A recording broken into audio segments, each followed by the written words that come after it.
For the kid, is it free? No. Oh. May sobrang foggy, tapos kinda raining. Pakita ko sa inyo, yun.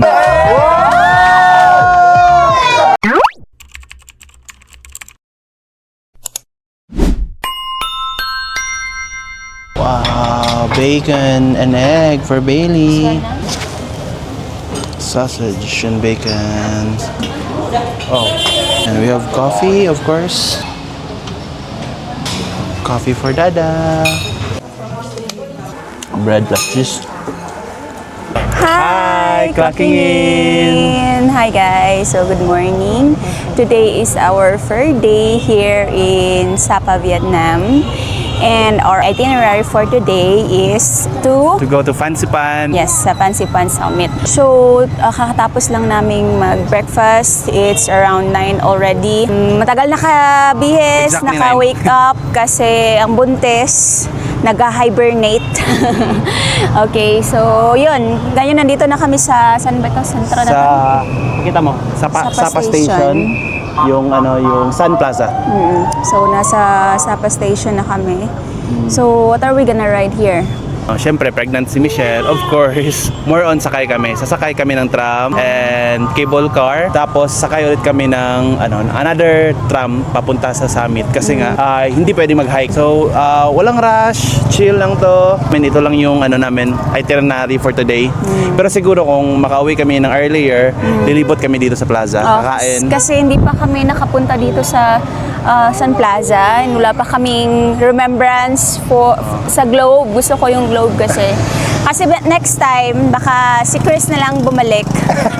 Kasi ayoko na. Anyway, so yun guys. So come with us today and yeah, samahan nyo kami. It's Saturday. Yeah, it's Saturday. So, And merong peace of mind si Chris. actually, may work pa ako isa pero madali yeah. lang yun. Oo. Madali lang yun. Mamayang gabi ko gagawin. Side hustle niya, sideline niya, not in Amazon. Kasi guys, Outside Amazon. kung nagta-travel kami, para sa akin, parang nagko-compute ako ng expenses. Dapat, yung expenses din namin sa day na yun is Mabayaran. mas greater yung earning namin sa work namin. So, hindi pwede walang work. Pero syempre, mabilis naman kami matapos. Hindi naman like time-consuming. Ayun. Matatapos naman agad. So, ganyan po siya. Lahat po nakakalculate niyan. So, ako, wala lang, support system. Grabe. So, yun guys. So, samahan nyo kami. So, let's go. Let's explore Phan Xiphan. Okay? Go. Sapa Station. So, ganito yung sa loob.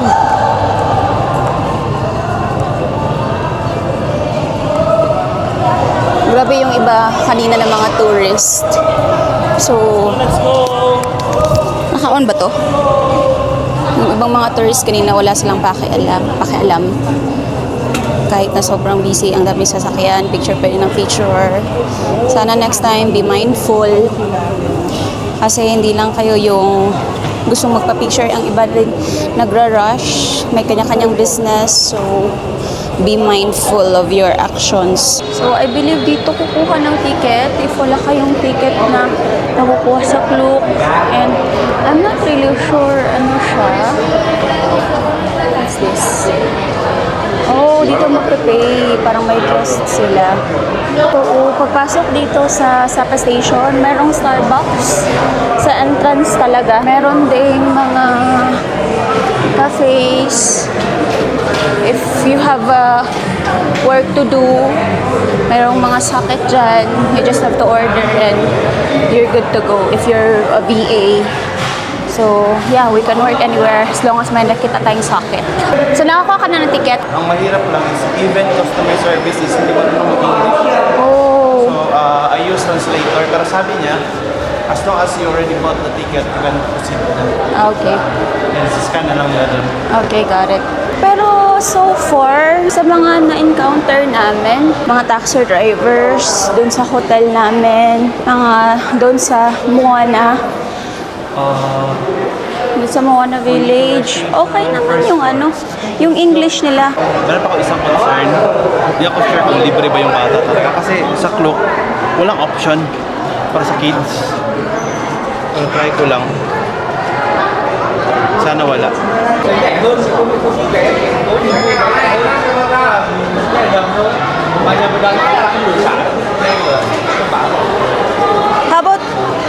Wait, is it free? No. Oh, she's not free. Ah, remove the shoes na. So, unfortunately, bawal si Bailey. Ay, hindi siya free. Hindi siya free. Kailangan bayaran si Bailey. And wala daw option na ticket for kids sa Klook according kay Chris. So, hinarang kami. And, I don't know, anong gagawin ni Dada Chris. Na-stress na si ang uncles. Yung pawis ni Chris. Stress na yan. And this Ay, is yours, okay? nakabook na si This Chris one, ng ticket. and this one. Kung ano, hindi mag-scan, like that. Ha? Okay. May buwak. I got it. This one is for her. This one. Good. Thank you. Yes! Are you scared? It's fine. I know the... Mama, I paid full price for Bailey na lang. How much? So, walang option. How much? 2,500 pesos for adult. I'm not sure kung magkano sa bata. Wala akong choice. Paano yan? Pabalik? May pabalik na ba I yan? already bought everything. Ah, okay. Isang tip guys, if you are using Klook as your ticket, make sure na to screenshot na lang habang nandito pa kayo sa baba, habang may signal pa. Yeah. Your QR code kasi baka mamaya wala. Yun nasa isip ko baka kasi kahit dito pa mahina na yung internet eh. The train is coming. What's the sound of the train? Louder! You're excited? Yeah! So, andito na yung train, guys. The famous train. Come on, hurry up, da. Okay. So, andyan na yung driver, guys. So, swerte namin. Nandito kami sa pinakaharapan. Nandito pala tayo sa pinakaharapan.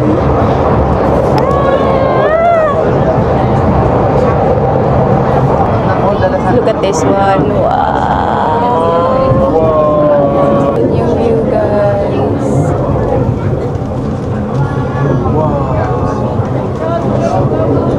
Hindi naman. Akala ko ito yung sa pinakalikod.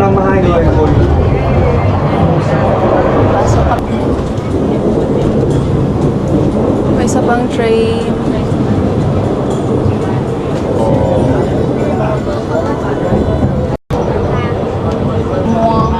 Gamuangwo.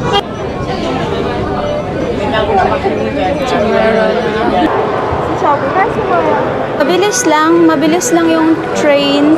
Like, train ride namin. Like, di nga nakaabot ng 10 minutes yun eh. Tapos, chill ride lang din siya. Akala ko yung parang nag-prepare talaga ako ng with all my energy na baka magbe-break ng very, very heavy. Tapos, ang bontes, sa una lang. At hindi naman, like chill lang talaga siya. Yung pag-break din is mahina lang. What's next to this, da? Cable car.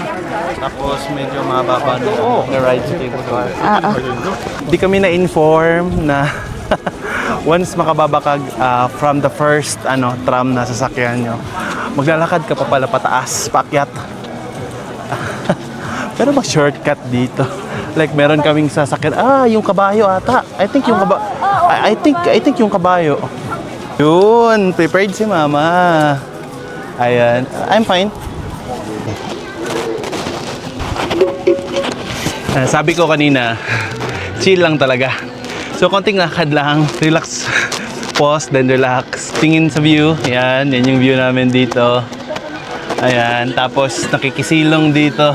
Even on weekends, si Chris as operations manager, kailangan niya pa ding mag-respond sa mga concerns ng client namin. Okay. What's this? It's like their village, portraying their life before. Ito. Ang ganda, ang fresh lang. Ang linis. Si Kuya, ganito yan. Every travel namin. And take note, it's Sunday. Pero busy-busy pa din. Si Chris, ganyan yan. Basta bigla-bigla na lang nagiging importante sa trabaho. It reminds me of Blaan or Tiboli na parang design.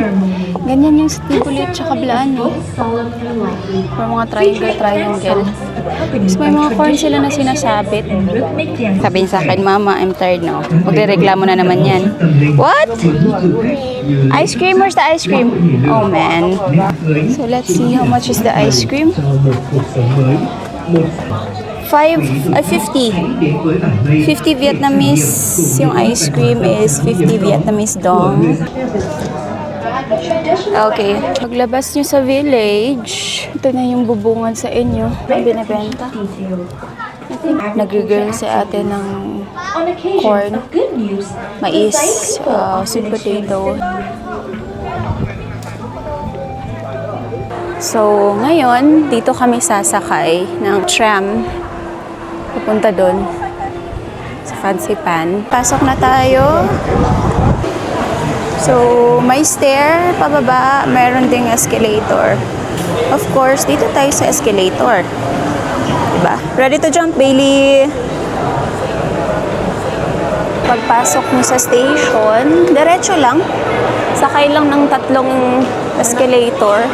And then, back to pila for the tram. Pasok ang buntis. Priority ang buntis.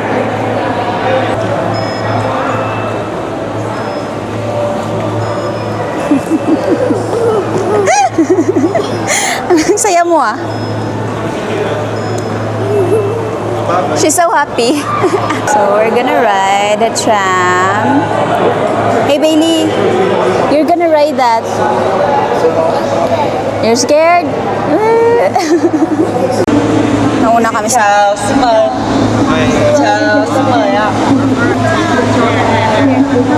Here.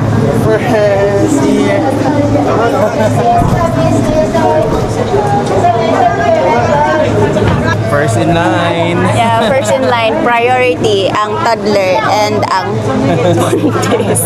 That is done working. So, it's a group. Napakalaki. Ah, Lord God. Ay, Heavenly Father of the earth.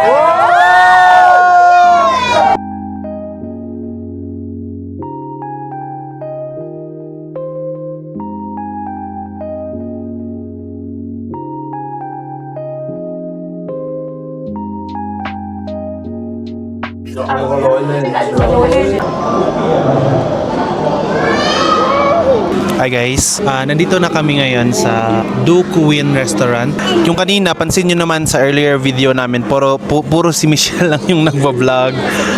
Kasi na busy ako sa work, even though it's Saturday.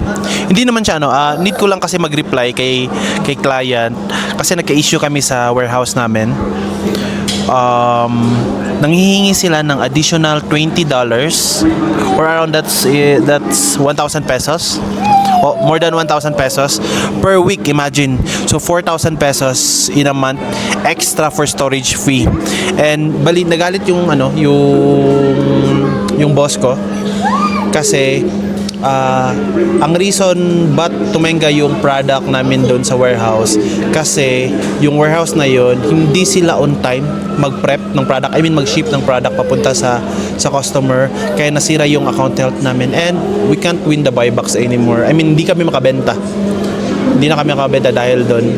So ayun, nag-react si bossing na kasalanan naman nila na ba't ganun, ba't pa sila nanghihingi ng additional storage fee for that.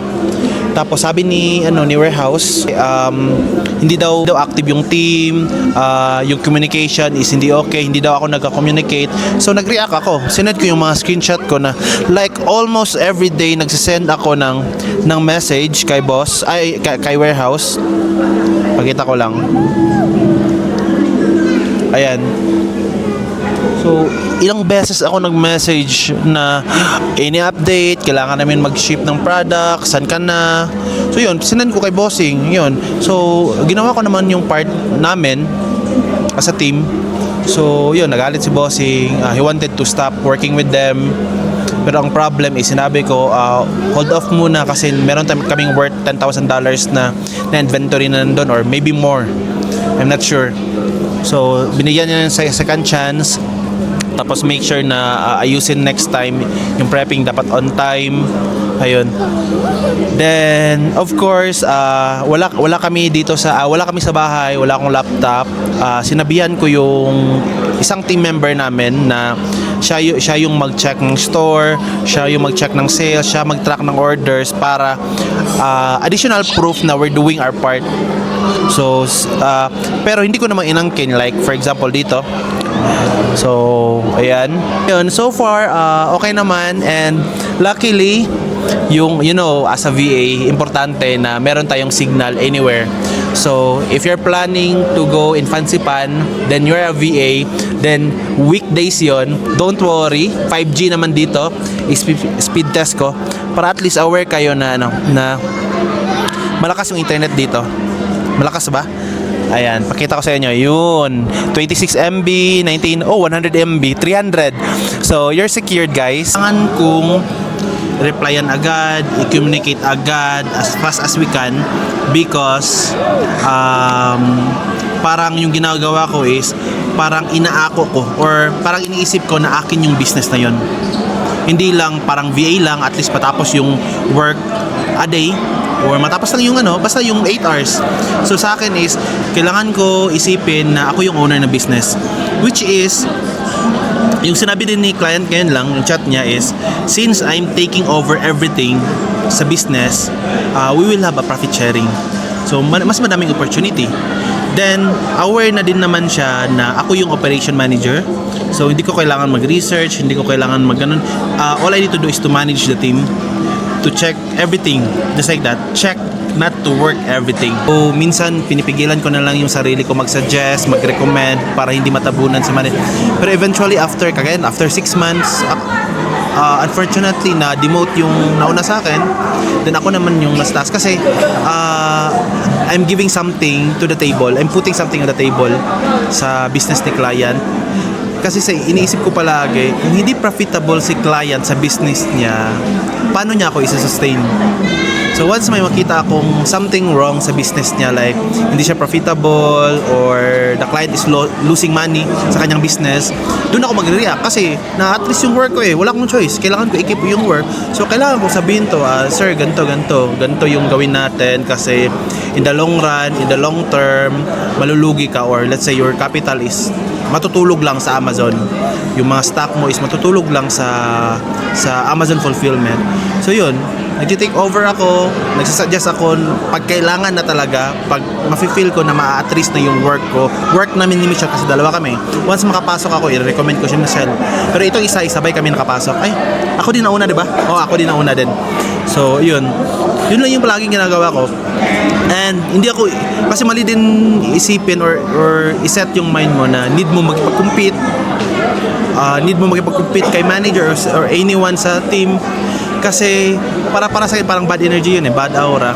Hindi ka i-bless ng universe pag ganun yung mentality mo na gusto mo lamangan sila. Yung sa akin lang is I'm just doing my best to keep my work, to keep my job. So yung business namin sa Amazon, ito. So yan, yung pangalan ng store namin, Bizdak Amazon Seller. Then, yung papakita ko lang sa inyo is review. Nasisiyahan lang ako pag may mga bagong review sa store ko kasi parang dagdag na lang din ng eligibility. So, maglilibot muna kami dito sa dito Fansipan. Then, after namin makalibot, punta kami sa summit. Okay? Bye! Hate na mga ganito, pero I like the pictures.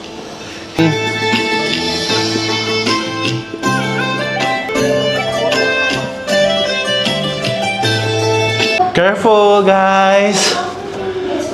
So, dito sa Fansipan Summit, may mga months na nagsusnow talaga, like umaabot ng negative 10 degrees Celsius to negative 15 degrees. Like literally, natatabunan ng snow yung lugar.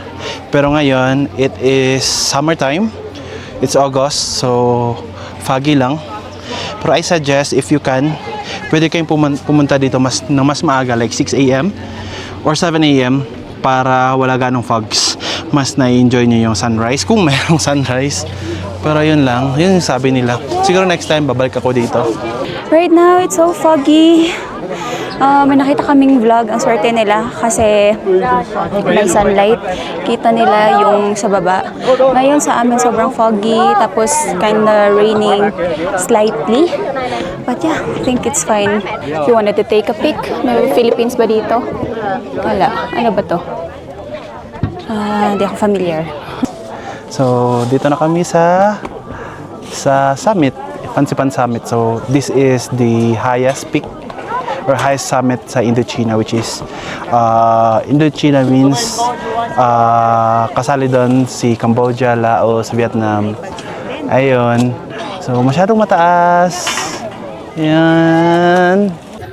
Ay, we're going home na. Palagi kaming nauna. Yung papunta kami dito, kami yung nauna din sa line. So mas makakapili kami ng magandang spot. This time, alam na namin kung anong magandang spot. Kulba sa kulba. Thrilling.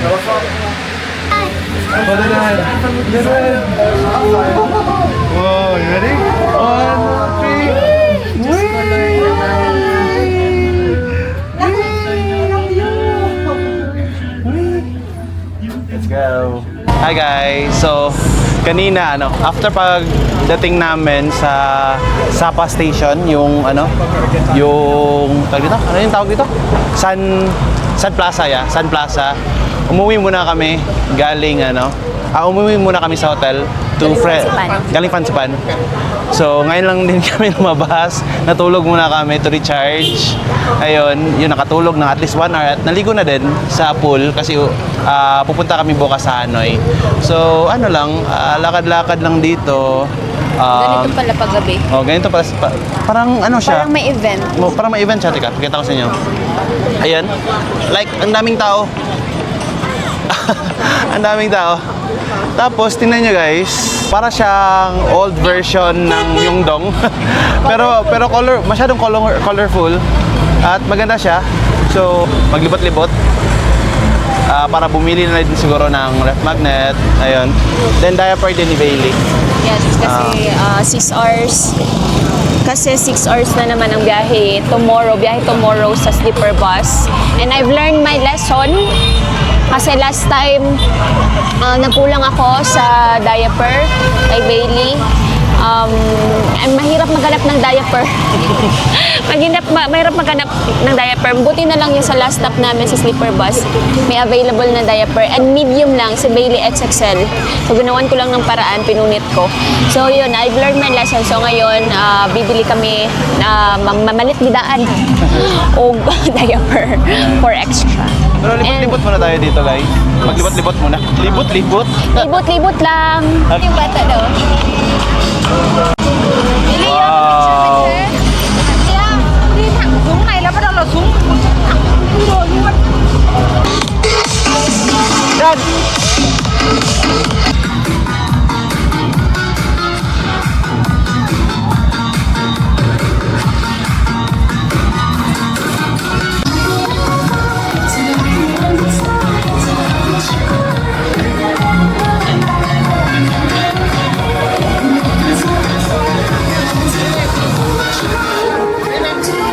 And guys, ang goal is kumain. So, sa harap lang pala ng parang stadium nila nandun. Yung may mga nagpa-party diyan banda. Madami palang kainan dito. Ayun.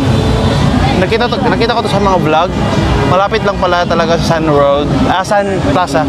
Yung mga magandang kainan. Tapos ang daming tao.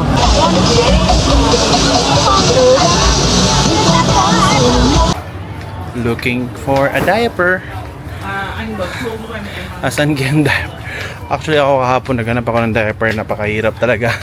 Tapos last 2 pieces pa yun. Binili ko ng lahat. Tapos ubos lang din. Ngayon sana may mahanap kami dito ni Michelle. Pero para nagmumukha namang wala. Puro foods lang. Coffee. More on pasalubong. Dito pa din sa paghahanap. Oh, you found? Yeah. You found it. Same na. Okay lang. At least makasurvive tayo. Sa Hanoi na lang ulit. Groceryhan. Para lang din sa Pilipinas. Okay. Sa bahay. Okay. Wala ako na isa. Magkano? 180. 80, so mga 170 or 170 or 180 pesos. Really? So for our dinner, naghanap lang kami ng makakainan sa labas. This is actually our last night here in Sapa. And yeah, sobrang dami kasi ng pwedeng pagkainan. Slowly lang, daily. Tapos hindi mo alam kung saan talaga magandang mag-dinner. Tapos sobrang dami ng tao, nakaka-overwhelm yung pwedeng pagpilian. So nakita kami ng hot pot resto / grilled resto. Tapos pagpunta namin dito, pagpasok namin, ba't iba? Iba ta kasabutan eh. So, gumamit na lang kami ng translator kasi yung waiter din dito, yung nasa front desk din nila, hindi masyadong marunong mag-English. So, gumamit lang kami ng Google Translator. So, yeah, hindi ko na maisa-isa, pero ito yung pinili namin. So, ito yung pinili namin, which is 880,000 Vietnamese dong.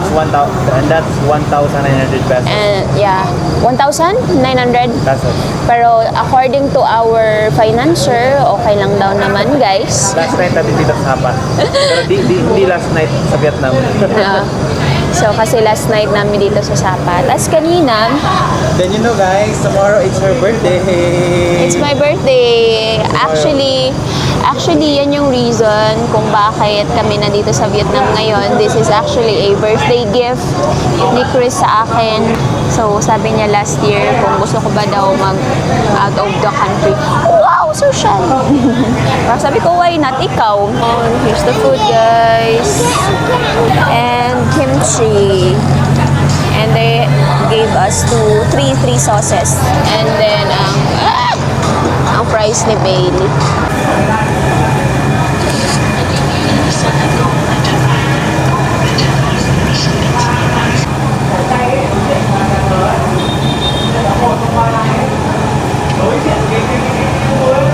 Kami lang yung tao, guys.